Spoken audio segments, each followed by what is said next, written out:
Before you continue scrolling, just for a moment, pause.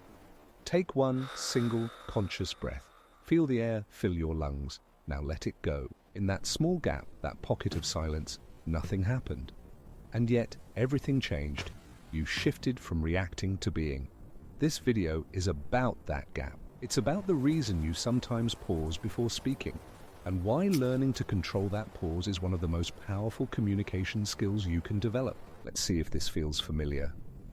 You're in a conversation, maybe with friends, maybe in a meeting. There's a lull, a moment of silence. An almost painful pressure builds inside you. A voice screams, "Say something, anything, don't be the quiet one." So you do. You blurt out the first thing that comes to mind. It's not quite right, maybe a half-formed idea or a joke that doesn't land. The silence that follows feels even heavier than the one before. You feel a flush of regret. Why did I say that? Or perhaps you're in an argument. The words are flying fast. Your heart is pounding. You react instantly with a sharp, defensive comment. The moment the words leave your mouth, you know they were a mistake. They were fueled by emotion, not by reason, and they can't be unsaid. This rush to speak, this fear of silence, is a deeply human trait. It's not a flaw in your character, it's a feature of your brain's wiring. Think of your brain as having two systems. Let's call them the reactive brain and the thinking brain. The reactive brain is your ancient survival hardware. It's fast, emotional, and automatic.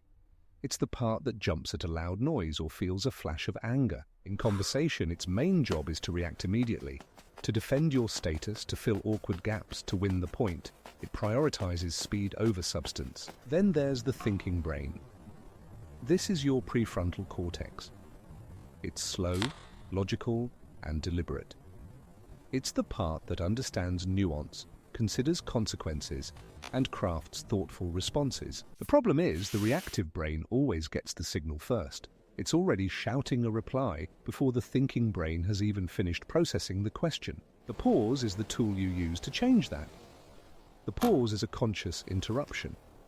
It's you stepping in and saying, "Hold on, let's give the thinking brain a moment to catch up." It's a handoff.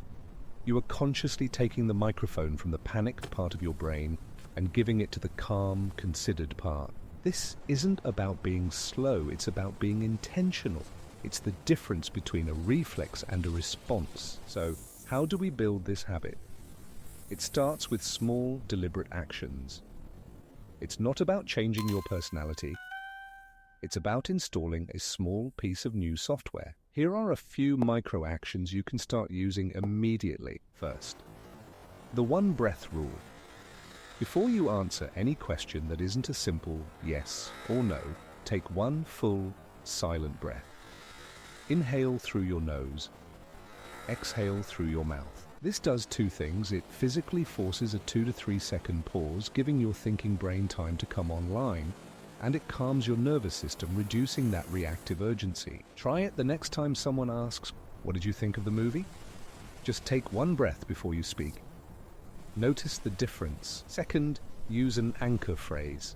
The fear of the pause is often a social one. We worry people will think we're slow or didn't hear them. An anchor phrase is a bridge across that silence. Simple things like, "That's a good question," or "Let me think about that for a second," or even just, This signals to the other person that you are engaged and considering your response. It buys you precious seconds and completely removes the social awkwardness of the silence. Third, the mind-to-mouth filter.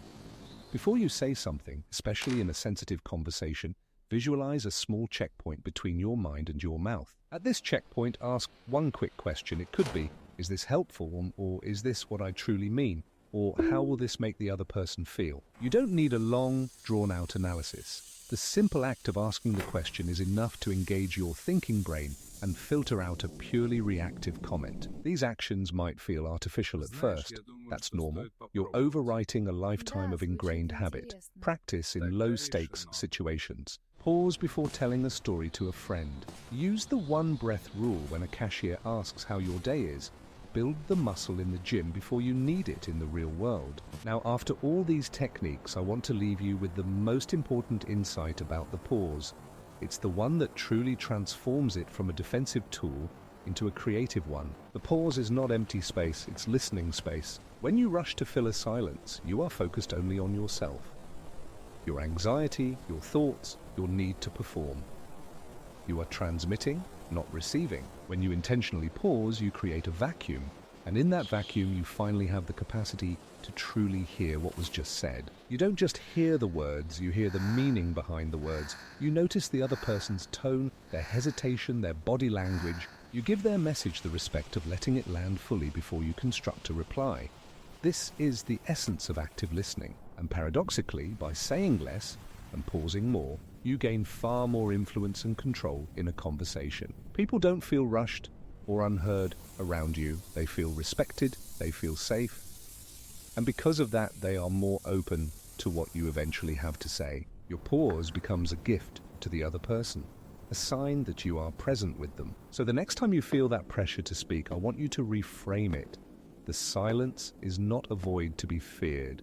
It is a space to be used. It is the space where you transition from reacting to responding, from anxiety to intention, from noise to meaning. Your words have weight. They can build things up or tear them down.